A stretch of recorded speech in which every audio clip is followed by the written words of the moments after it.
Evangelio de hoy. Primera lectura. Lectura del segundo libro de Samuel. Capítulo 1, versículos 1 al 27. En aquellos días, David regresó tras derrotar a Amalek y se detuvo 2 días en Siselag. Al tercer día vino un hombre del campamento de Saúl, con las vestiduras rasgadas y tierra en la cabeza. Al llegar a la presencia de David, cayó en tierra y se postró. David le preguntó: ¿De dónde vienes? Respondió: He huido del campamento de Israel.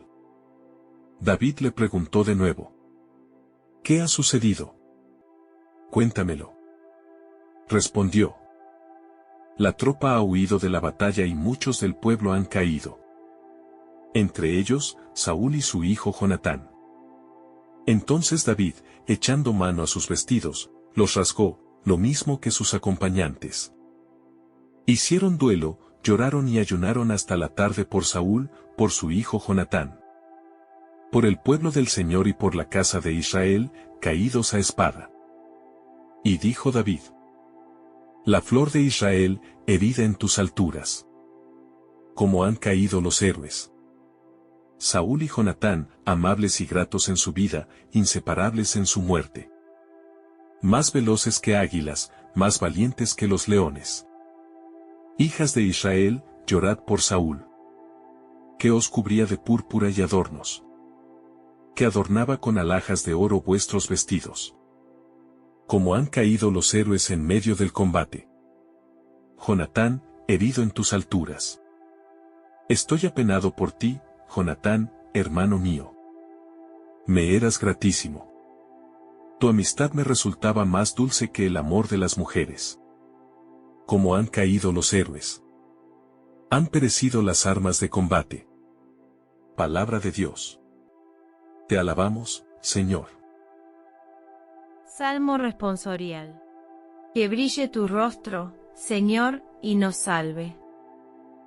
Pastor de Israel, escucha. Tú que guías a José como a un rebaño. Tú que te sientas sobre querubines, resplandece. Ante Efraín, Benjamín y Manasés.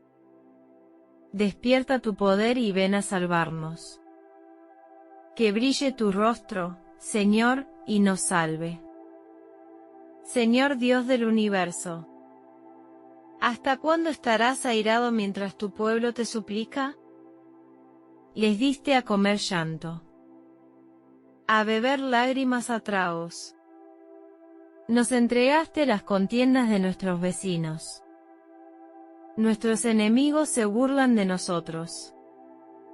Que brille tu rostro, Señor, y nos salve. Lectura del Santo Evangelio según San Marcos. Capítulo 3, versículos 20 al 21. En aquel tiempo, Jesús llega a casa con sus discípulos. Y de nuevo se junta tanta gente que no los dejaban ni comer. Al enterarse su familia, vinieron a llevárselo. Porque se decía que estaba fuera de sí. Palabra del Señor. Gloria a ti, Señor Jesús. Reflexión. Queridos hermanos, en el día de hoy, nuestra Iglesia Católica celebra a San Francisco de Sales, obispo de Ginebra, doctor de la Iglesia, fundador de la Orden de la Visitación, patrono de la prensa católica. San Francisco de Sales nació en Saboya, Francia, en el año 1567, en el seno de una familia noble.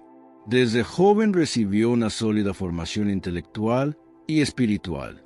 Estudió Derecho y Teología, y aunque su familia deseaba para él una carrera brillante en el mundo civil, Francisco sintió con fuerza el llamado al sacerdocio, al que respondió con valentía y confianza en Dios.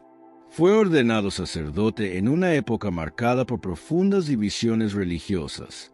Como obispo de Ginebra, tuvo que ejercer su ministerio desde el exilio, ya que la ciudad estaba bajo dominio calvinista. Lejos de responder con dureza o condenas, eligió el camino del diálogo. la paciencia, la mansedumbre, sin renunciar jamás a la verdad del Evangelio. Su actitud llena de caridad logró tocar muchos corazones y llevar a numerosos cristianos de regreso a la fe católica. Fue un verdadero pionero de la evangelización moderna. Cuando no podía predicar en público, escribía pequeños textos, volantes y carteles que dejaba en las casas o en los caminos, utilizando los medios disponibles para anunciar el mensaje cristiano. Su enseñanza espiritual fue profunda y cercana.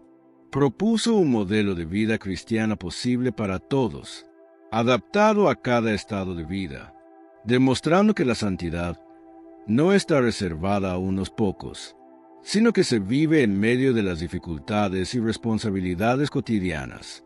Junto con Santa Juana Francisca de Chantal, fundó la Orden de la Visitación, caracterizada por la humildad, la sencillez y el amor fraterno. Murió en el año 1622.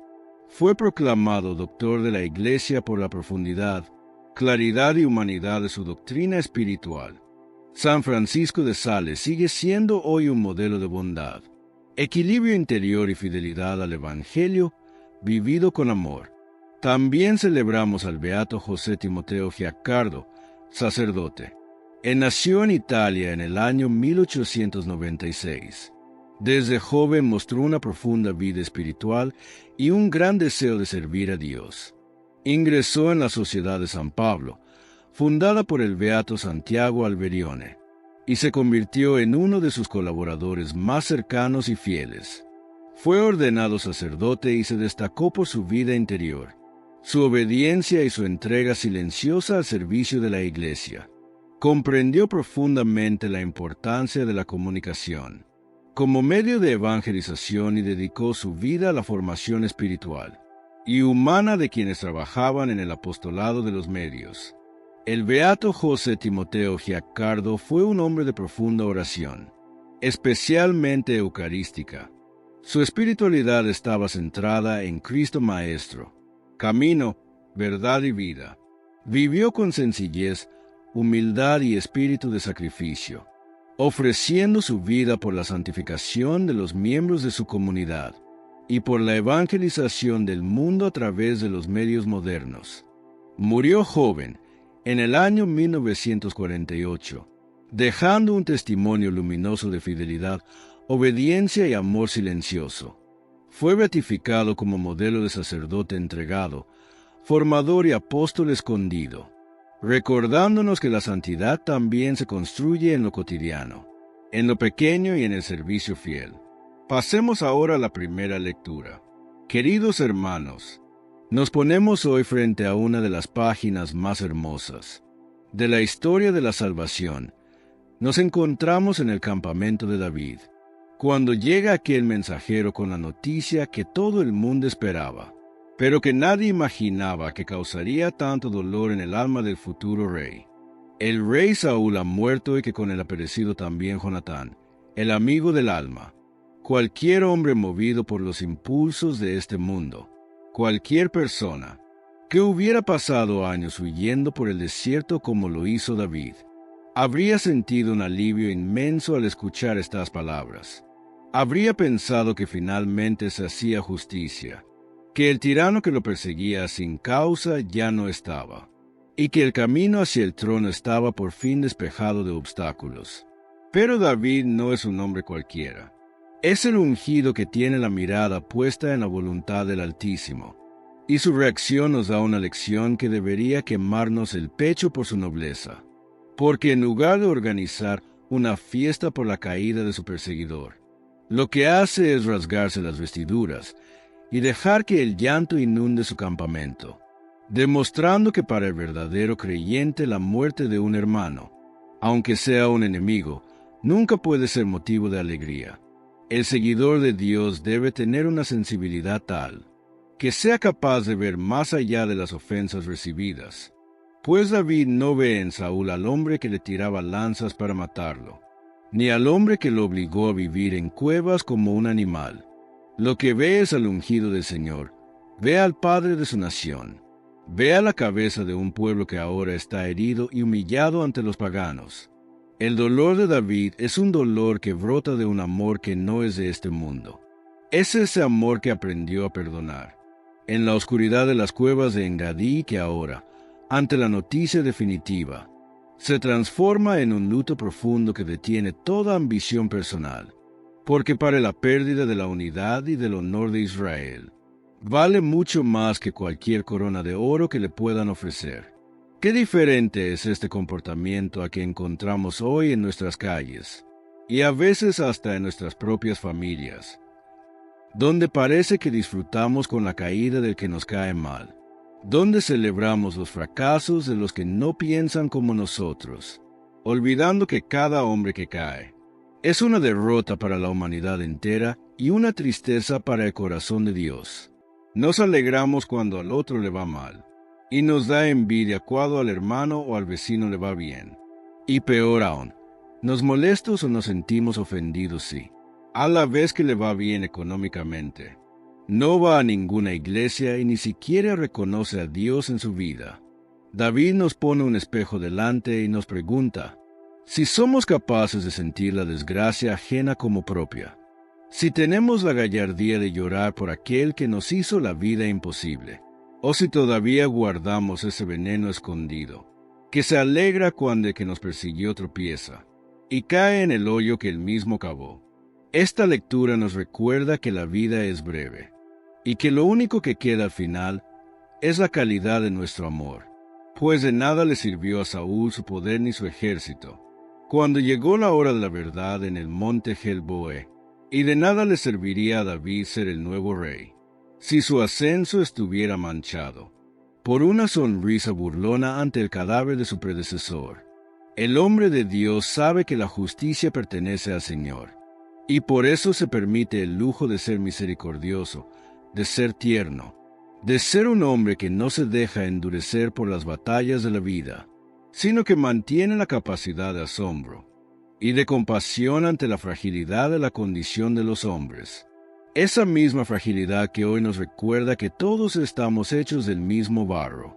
Debemos aprender de esta actitud para nuestras propias luchas diarias, para esos momentos en los que recibimos noticias de personas que nos han fallado, que nos han herido profundamente. Debemos pedir al Señor la gracia de no buscar la revancha ni siquiera en el pensamiento.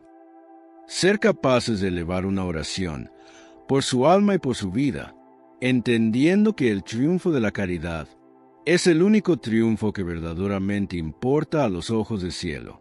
David, al rasgarse la túnica y al llenarse de ceniza, está proclamando que el amor es más fuerte que el odio, que la lealtad es más grande que la política y que el honor de un hijo de Dios consiste en saber honrar la dignidad de los demás, incluso cuando ellos mismos la han perdido por sus pecados, porque la luz de la fe nos obliga a ver en el otro no lo que hace, sino lo que es, un hijo de Dios llamado a la salvación. El reino de Dios no se construye con la muerte de los malvados, se construye con la conversión de los corazones, y con la capacidad de los justos de mantenerse fieles a la bondad, a pesar de todo el mal que puedan recibir, marcando así la diferencia entre el mundo y el reino, entre la venganza y la gracia. El luto que David guarda por Saúl no es un teatro de apariencias. Es un acto de caridad que nos enseña cómo debe reaccionar un hombre de fe ante la muerte del que fue su verdugo. Nos dice la Escritura, rasgaron sus ropas y no se quedaron ahí, lloraron, ayunaron y se lamentaron hasta el atardecer por Saúl y por su hijo Jonatán, y por todo el pueblo del Señor que había caído a espada. Ayunar por quien te ha querido matar es algo que rompe toda lógica, pero que es la base de la santidad real, esa que no se anda con vueltas ni con palabras bonitas. David no pone excusas, no dice que Saúl se lo buscó, no recuerda los años de persecución injusta, guarda silencio y se priva del alimento, para mostrar un respeto absoluto por la dignidad del ungido que ha caído. Este luto es una ofrenda de caridad pura, porque se hace por alguien que ya no puede devolver el favor, por alguien que hasta el último momento fue un enemigo, demostrando que el perdón de David es total, y que su corazón está libre de cualquier rastro de amargura. El ayuno que David impone es una disciplina para el alma. Es decirle al cuerpo que hay cosas más importantes que el hambre, que hay dolores que deben ser respetados por encima de nuestras necesidades básicas, recordándonos que el pecado del otro no nos da permiso para faltarle al respeto en su muerte. En nuestra vida diaria, a veces nos cuesta guardar un minuto de silencio por quien nos ofendió. A veces soltamos un comentario inapropiado cuando nos enteramos de una desgracia de quien nos cae mal. Pero David nos enseña que el luto sagrado consiste en callar la boca y abrir el corazón para pedir misericordia por el que se ha ido. Este gesto de rasgarse las vestiduras y ayunar hasta que se pusiera el sol es la respuesta de un hombre que sabe que todos somos iguales ante Dios, y que la muerte nivela todas las jerarquías y borra todas las deudas, dejando solo espacio para la compasión. David no busca quedar bien con nadie, busca estar en paz con Dios y entiende que no puede presentarse ante el Altísimo como un nuevo rey si antes no ha honrado como se debe al rey que se va, aunque ese rey haya sido su mayor problema. Es una caridad que no adorna la realidad, que reconoce el desastre de la guerra y la tristeza de la pérdida, y que elige el sacrificio personal del ayuno como la única forma digna de despedir a quien, a pesar de sus muchos fallos, seguía siendo parte del pueblo elegido. Si somos capaces de ayunar de juicios, de ayunar de críticas y de ayunar de rencores cuando vemos la fragilidad ajena, porque el luto de David es el camino que nos lleva a la verdadera libertad espiritual. No se trata de sentir un cariño falso, se trata de tener una rectitud de espíritu que nos impida pisotear al caído y que nos mueva a la oración humilde, reconociendo que la justicia final le toca a Dios y a nosotros solo nos toca la caridad, esa caridad que llora con sinceridad y que no se alegra jamás con la destrucción de un semejante, por muy mala que haya sido su conducta con nosotros en el pasado. David, lejos de guardar un silencio frío, toma la palabra para componer un lamento que es pura verdad, un canto que la Escritura llama el canto del arco, mandando que se enseñe a todos los hijos de Judá, para que la memoria del honor no se pierda. Es aquí donde vemos la fuerza de perdón real, aquel que no solo deja de odiar, sino que es capaz de buscar y de encontrar la belleza que hubo en la vida de quien fuese perseguidor. Cuando David exclama que Saúl y Jonatán eran amados y queridos, que en su vida y en su muerte no se separaron, y que eran más veloces que las águilas y más fuertes que los leones. Esto es hablar con la verdad del Espíritu, porque David sabe que Saúl, a pesar de sus sombras y de sus errores terribles, fue un guerrero que defendió a Israel con furia, y no permite que la muerte borre los servicios que el rey prestó a la nación, dándonos una lección directa de cómo debemos tratar la memoria de los demás. El perdón de David se manifiesta en este canto como una luz que rescata lo bueno, enseñándonos que estamos llamados a ser hombres que hablen bien del prójimo, especialmente cuando el prójimo ya no está para defenderse, evitando esa costumbre tan humana de ensañarnos con los defectos de los que mueren. David pide a las hijas de Israel que lloren por Saúl, el que las vestía de púrpura y de joyas, recordándoles los beneficios que recibieron bajo su mando, obligándolas a ver la gratitud donde antes solo había miedo, y demostrando que la palabra de un hombre de Dios debe servir para sanar la historia de un pueblo, no para hurgar en las heridas abiertas por el pasado. Este canto nos llama a nosotros hoy, en nuestras casas y en nuestros trabajos, donde tantas veces somos rápidos para señalar lo malo, y tan lentos para reconocer lo bueno en los que nos rodean, sobre todo en aquellos con los que hemos tenido conflictos. David podría haber escrito un poema sobre su propia justicia, pero elige el camino de la nobleza, el camino de resaltar la gloria que un día tuvo el ungido, porque el amor verdadero no lleva cuentas de mal. Se alegra con la verdad y busca siempre la unidad de los hermanos. El cristiano debe ser un buscador de tesoros en el alma ajena. Alguien que sepa encontrar ese destello de luz que Dios puso en cada criatura, por muy escondido que parezca estar tras las capas de pecado. Debemos aprender a no permitir que el rencor dicte nuestras palabras sobre los demás, y a tener la valentía de reconocer los méritos de nuestros adversarios, pues sólo así seremos libres de verdad, como David fue libre en medio de su llanto. El vínculo que nace de la fe y de la entrega mutua es una fuerza que sostiene la vida entera. Dios puede levantar puentes de luz sobre los abismos más oscuros, pues mientras Saúl intentaba destruir a David, Jonatán se dedicó a salvarlo. Y ahora David le devuelve esa entrega con una fidelidad que no se rinde ante la tumba. Debemos mirar este amor con un respeto sagrado. La gratitud es la virtud que mantiene viva la nobleza del alma a través de los años. En un mundo donde las amistades se rompen por un malentendido, por un interés económico o por una simple diferencia de opiniones, esta lectura nos pone delante la medida del compromiso que debemos tener con los que Dios pone a nuestro lado. El amor verdadero es más fuerte que la muerte, que no se acaba cuando el otro se va, sino que se transforma en un deber de memoria y en una oración constante, recordándonos que somos responsables de las almas, que el Señor nos ha confiado para caminar hacia el cielo. En el Evangelio de hoy, queridos hermanos, imaginemos por un momento que volvemos a nuestro hogar tras una jornada agotadora, con el alma pidiendo a gritos un rincón de silencio, y el cuerpo necesitado de ese sustento diario que nos mantiene en pie. Pero al abrir la puerta, nos encontramos con que la intimidad ha sido rota, por un mar de gente que clama por nuestra presencia. No hay espacio para el descanso, no hay tiempo para sentarse a la mesa con tranquilidad, pues la necesidad del prójimo se ha vuelto tan apremiante, que el hambre de los demás debe ser saciada antes que nuestra propia hambre, obligándonos a postergar lo que consideramos nuestro derecho más elemental en favor de la salvación ajena.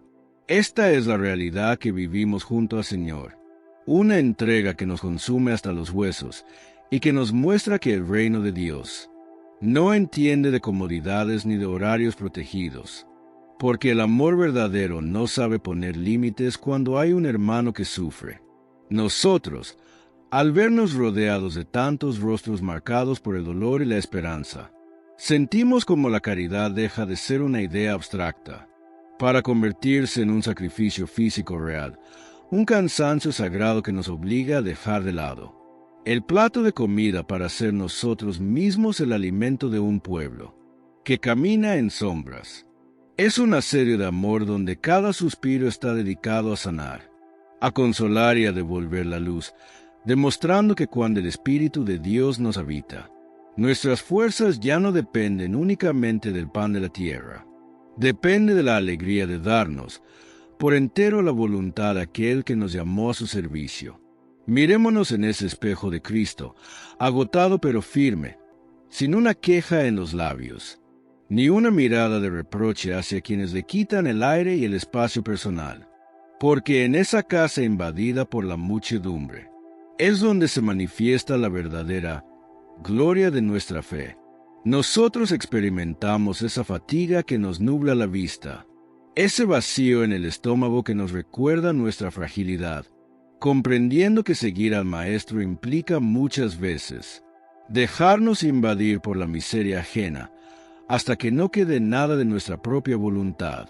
Es el precio de una libertad que el mundo no comprende, la libertad de quien ha decidido que su vida ya no le pertenece a sus propios deseos, sino la redención de sus hermanos, preparándonos así para el momento en que incluso los más cercanos duden de nuestra cordura al vernos tan consumidos por el celo de la casa de Dios, que ya no nos queda tiempo para nosotros mismos.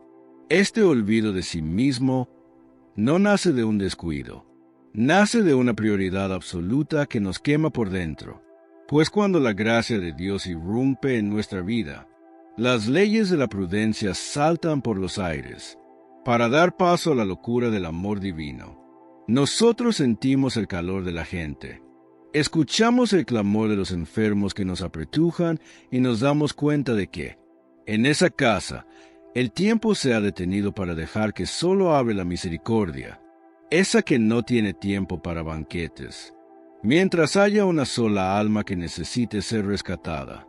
La falta de pan material se compensa con la abundancia del pan de la palabra, y aunque nuestras fuerzas flaqueen, el corazón se ensancha al ver cómo la presencia de Dios transforma el caos de la multitud en un orden nuevo, donde el último es el primero y donde el servidor es el más grande de todos.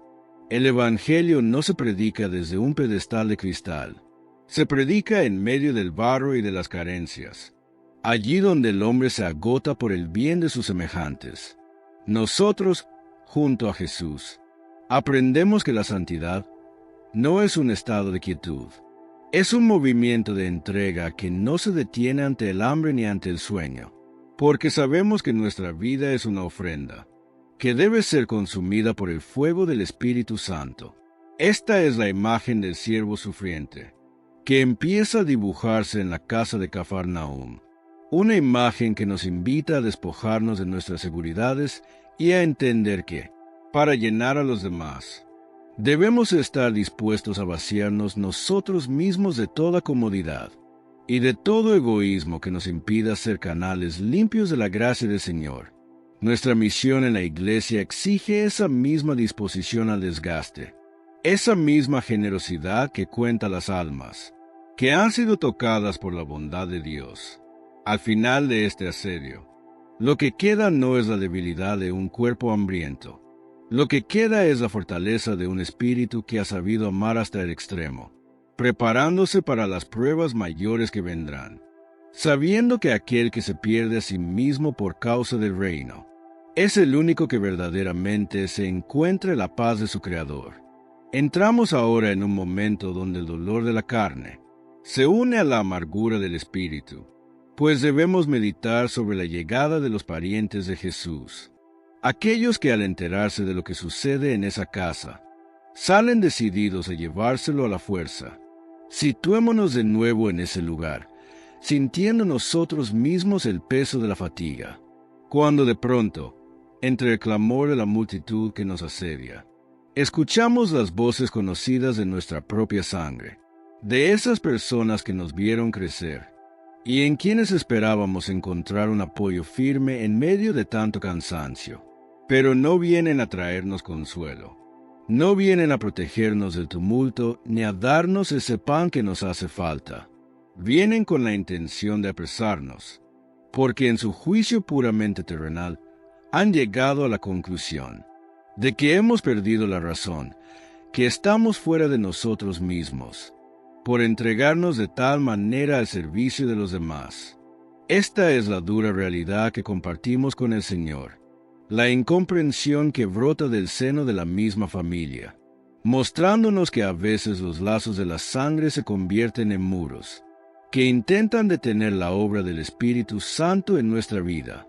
Nosotros experimentamos esa decepción profunda de ver cómo los que más deberían amarnos son los primeros en escandalizarse de nuestra entrega, calificando nuestro celo por las cosas de Dios como una locura o un desequilibrio que pone en peligro la buena fama de la casa. Es un choque violento entre la lógica del mundo, que siempre busca la seguridad y el ahorro de sí mismo, y la lógica del reino, que nos pide darlo todo sin guardar nada para la reserva personal, dejándonos en una soledad que desgarra el alma, porque viene de aquellos que se sientan a nuestra propia mesa. Nosotros sentimos el frío de ese juicio familiar, comprendiendo que cuando decidimos seguir a Cristo con todas las consecuencias, nuestra conducta se vuelve un reproche silencioso, para los que prefieren la tibieza de una vida cómoda y sin riesgos. Los parientes de Jesús no entienden que ese olvido de la comida y del descanso no es un desvarío de la mente. Es la plenitud de un corazón que ha encontrado su centro en la voluntad del Padre, y por eso intentan rescatarnos de nuestra propia santidad, queriendo devolvernos a la normalidad de una vida gris, donde Dios no moleste demasiado, Es la tentación de la prudencia que se disfraza de cariño, intentando convencernos de que estamos exagerando, de que no hace falta ir tan lejos, de que debemos cuidar nuestra salud y nuestra imagen ante los vecinos, olvidando que la verdadera locura es vivir como si el cielo no existiera. El camino de la cruz empieza muchas veces con estas pequeñas crucifixiones del corazón, donde debemos elegir entre agradar a los nuestros o ser fieles a la misión que el Señor nos ha confiado. Sentimos la presión de esas manos familiares que intentan apartarnos de la multitud. Escuchamos susurros que dicen que estamos enfermos o que nos hemos dejado llevar por un fanatismo peligroso. Y es ahí donde nuestra fe debe ser más fuerte que nuestro sentimiento natural. El amor a la familia no puede estar por encima del amor a la verdad, y que ser un signo de contradicción implica aceptar que, en ocasiones, los mayores enemigos de nuestra vocación serán aquellos que dicen protegernos, pero que en realidad solo temen el fuego que nos consume por dentro. ¿Cuántas veces nosotros mismos hemos sido esos parientes para otros, intentando apagar el fuego de un joven que quiere ser misionero, o de un amigo que decide entregar sus bienes a los pobres, usando el pretexto de que están locos, para no sentirnos juzgados por nuestra propia mediocridad? Nosotros, junto a Jesús, recibimos este golpe de la incomprensión con una mansedumbre que no es debilidad. Es la certeza de quien sabe de quién se ha fiado, entendiendo que el juicio de la carne es ciego ante los misterios de la gracia. Esta parte del Evangelio nos llama a una valentía nueva, una que sea capaz de sostener la mirada ante los reproches de los seres queridos, sabiendo que si nos llaman locos por amar demasiado a Dios, estamos en la mejor compañía posible, pues ese mismo fue el título que le dieron al Maestro antes de llevarlo al madero. Este encuentro con la incomprensión familiar nos prepara para entender que la verdadera familia es la que se funda en la escucha de la palabra y no solo en la herencia de los genes. Una verdad que Jesús profundizará más adelante, pero que ya empieza a doler en este asedio en Cafarnaúm. Nosotros seguimos adelante, a pesar de las voces que nos piden retroceder, a pesar del dolor de no ser entendidos por nuestra madre o nuestros hermanos, porque el hambre de las almas que nos rodean sigue siendo más fuerte que el deseo de ser aprobados por los hombres. Este relato debe fortalecernos para no claudicar ante las presiones del entorno, para mantener la antorcha encendida. Aunque nos digan que estamos perdiendo la cordura, la sabiduría de Dios es locura para los que se pierden, pero para nosotros es la única fuerza capaz de transformar el mundo y llevarnos a la vida eterna. Hermanos, entramos ahora en la soledad más amarga que puede experimentar un alma consagrada al bien, que es la soledad del profeta en medio de su propio pueblo y frente a su propia casa. Situémonos nosotros mismos en ese rincón de la habitación, sintiendo como el cansancio del cuerpo se une ahora a una opresión en el pecho, al darnos cuenta de que estamos atrapados entre dos fuerzas que nos desgarran. Por un lado, el asedio de la multitud que reclama nuestra vida, y por otro, el asedio de los nuestros que reclaman nuestra cordura. Nosotros, que hemos dado cada gota de sudor, por sanar las heridas de los desconocidos, nos encontramos de pronto con que los rostros familiares, que aparecen en la puerta, no traen una mirada de orgullo ni de compasión, sino una mirada de sospecha y de vergüenza, obligándonos a beber el cáliz de la incomprensión, más absoluta en el momento de mayor entrega. Esta es la paradoja que vivimos junto al Señor, el darnos cuenta de que la fidelidad a la misión divina nos convierte en extraños para aquellos que comparten nuestra misma sangre, creando un abismo que no se puede saltar con explicaciones. Nosotros sentimos ese vacío que se genera cuando las personas que deberían ser nuestro refugio seguro se convierten en nuestros jueces más severos, intentando silenciar nuestra voz y frenar nuestras manos bajo el pretexto de que hemos perdido el juicio. Es un momento de una desnudez espiritual, donde comprendemos que el seguimiento de Cristo nos exige estar dispuestos a quedarnos solos, a ser señalados por los vecinos y a ser el motivo de bochorno para nuestra familia, aceptando que la paz que el mundo nos ofrece es a menudo el precio de nuestra apostasía silenciosa ante los reclamos del reino.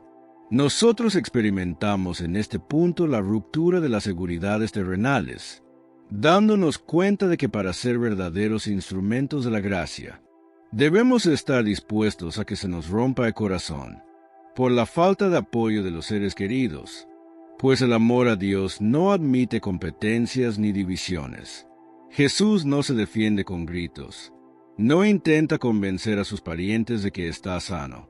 Simplemente sigue haciendo la voluntad del Padre mientras ellos, desde fuera, intentan imponerle una prudencia que es enemiga de la santidad. Nuestra verdadera identidad no depende de lo que digan de nosotros en el hogar, ni de las etiquetas que nos pongan los que no entienden el fuego, que nos quema por dentro. Depende únicamente de nuestra obediencia a la voz de Dios que nos llama a darnos sin medida. Es una lección para nuestra vida espiritual, especialmente cuando sentimos la tentación de retroceder en nuestra fe, para no tener problemas con nuestro cónyuge, con nuestros padres o con nuestros hijos, olvidando que la verdadera caridad para con ellos consiste a veces en serles infieles en sus caprichos para ser fieles a Dios en su verdad. Nosotros, junto a Jesús, aprendemos a habitar esa soledad con una dignidad que no nace del orgullo, nace de la certeza de que estamos donde debemos estar, aunque el mundo entero, incluyendo a nuestra propia madre y hermanos, piense que hemos tomado el camino equivocado.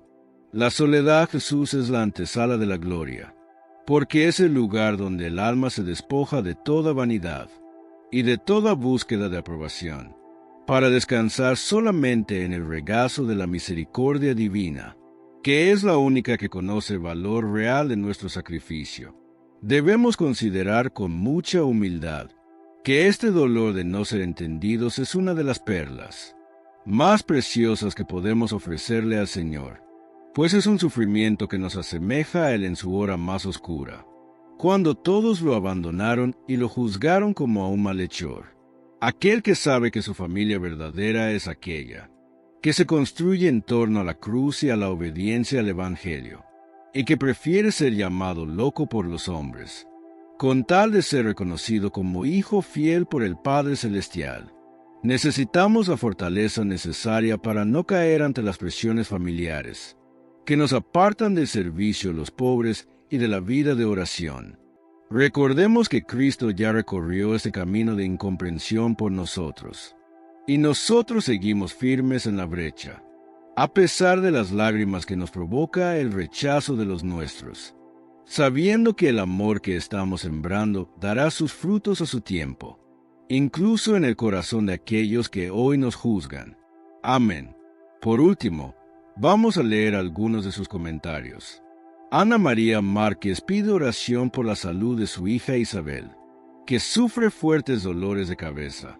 Hermana Ana María, confiamos a Isabel al Señor. Que Dios la sane, alivie sus dolores y la cubra con su paz y su amor misericordioso. Amén. Ana Risco pide oración por su salud y la salud de su familia Risco Prado y de todo el mundo. Hermana Ana, ponemos tu salud y la de tu familia Risco Prado en las manos del Señor. Que Dios conceda sanación, fortaleza y esperanza a toda la humanidad. Amén. Ángel González Reyes pide oración por Mileni, Gleimi y Perla, para que cambie su vida en el nombre del Señor. Hermano Ángel, confiamos a Mileni, Gleimi y Perla al Señor. Que Dios toque sus corazones, los transforme y los guíe por el camino del bien. Amén. Flori Hernández pide oración por su hijo Jeffrey Villalobos, para que deje las drogas, pues sufre mucho y no tiene paz. Hermana Flori, ponemos a Jeffrey Villalobos en las manos del Señor. Que Dios lo libere de toda adicción, le conceda sanación interior y devuelva la paz a tu corazón de madre. Amén. Macaria Núñez pide oración por la protección de sus 6 hijos y por un empleo para uno de ellos que está desempleado. Hermana Macaria, confiamos a tus hijos al Señor. Que Dios los proteja, los cuide y abra puertas de trabajo digno para tu hijo. Amén. María Bejarano pide oración por su familia y por sus hijos. Hermana María, ponemos a tu familia y a tus hijos en las manos de Dios. Que el Señor los bendiga, los proteja y los mantenga unidos en su amor. Amén. Ángel González Reyes pide oración por su familia González Reyes y González Pérez. Hermano Ángel, confiamos a tu familia González Reyes y González Pérez al Señor. Que Dios los cubra con su protección y los llene de paz y bendición. Amén.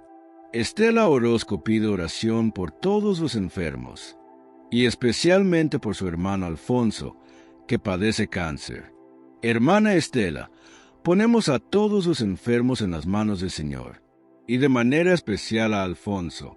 Que Dios lo sane, lo fortalezca y lo envuelva con su misericordia. Amén. Marlene Cuesta Chaverra pide oración por la salud de su madre Anatulia Chaverra Heredia. Hermana Marlene, confiamos a Anatulia Chaverra Heredia al Señor. Que Dios la visite con su sanación, fortaleza y consuelo. Amén. Maritza Hurtado Soto pide oración por la salud de Rebeca Hurtado, Juan Luis Hurtado, Maritza Hurtado, María Elena Quispe y Marco Hurtado, y por la bendición de sus hogares. Hermana Maritza, ponemos a todos tus seres queridos en las manos del Señor. Que Dios los sane con su amor, los proteja y bendiga cada uno de sus hogares. Amén. Aníbal Reyes Vera pide oración por la salud de su esposa Olga Benítez Mesa, por sus hijos y sus nietos. Hermano Aníbal, confiamos a tu esposa Olga Benítez Mesa, a tus hijos y a tus nietos al Señor. Que Dios les conceda salud, protección y paz. Amén. Reina Quesada pide oración por todos los migrantes y por la protección de su hijo Byron. Hermana Reina, ponemos a todos los migrantes y a tu hijo Byron en las manos del Señor. Que Dios los proteja, los cuide y los guíe en todo momento. Amén. Simón Santiago Osorio pide oración por sus hijos, nietos, bisnietos y por el matrimonio de Lidia de Jesús y Arturo Santiago. Hermano Simón, confiamos a tu familia y al matrimonio de Lidia de Jesús y Arturo Santiago al Señor.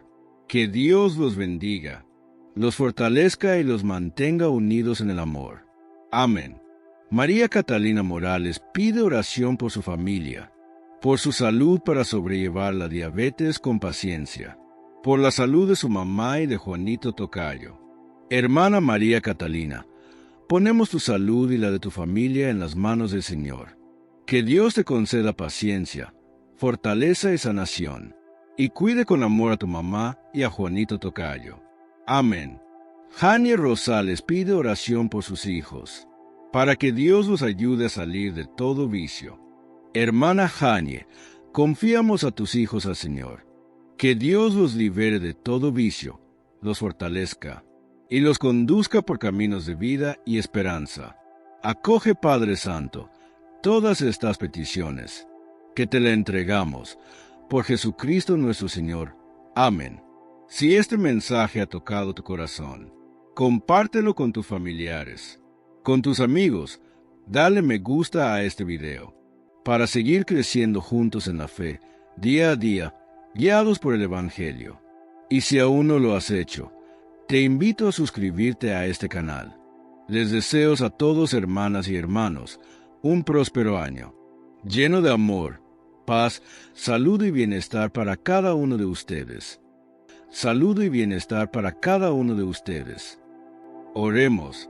Padre Santo, te pedimos con humildad que escuches nuestras oraciones. Sabemos que eres un Dios de misericordia y confiamos en tu amor y compasión. Escucha nuestras súplicas por los enfermos, por los que sufren, por las familias que necesitan reconciliación y por todos los que claman tu ayuda. Te pedimos sanación, consuelo y fortaleza. Que tu luz nos guíe y que tu voluntad se haga en nuestras vidas. Gracias por tu amor y por siempre estar a nuestro lado. Que María, nuestra Madre, interceda por nosotros en nuestro camino de fe. Que la bendición de Dios, Padre, Hijo y Espíritu Santo, esté siempre con ustedes. Que así sea. Estuvo con ustedes su hermano, Miguel Ángel Tamayo. Oración al Padre Nuestro. Padre nuestro que estás en el cielo. Santificado sea tu nombre. Venga a nosotros tu reino. Hágase tu voluntad. En la tierra como en el cielo. Danos hoy nuestro pan de cada día. Perdona nuestras ofensas, como también nosotros perdonamos a los que nos ofenden. No nos dejes caer en la tentación, y líbranos del mal. Amén. Si quieres que oremos por ti, te dejaremos un enlace en la descripción. O si lo prefieres en la cajita de los comentarios.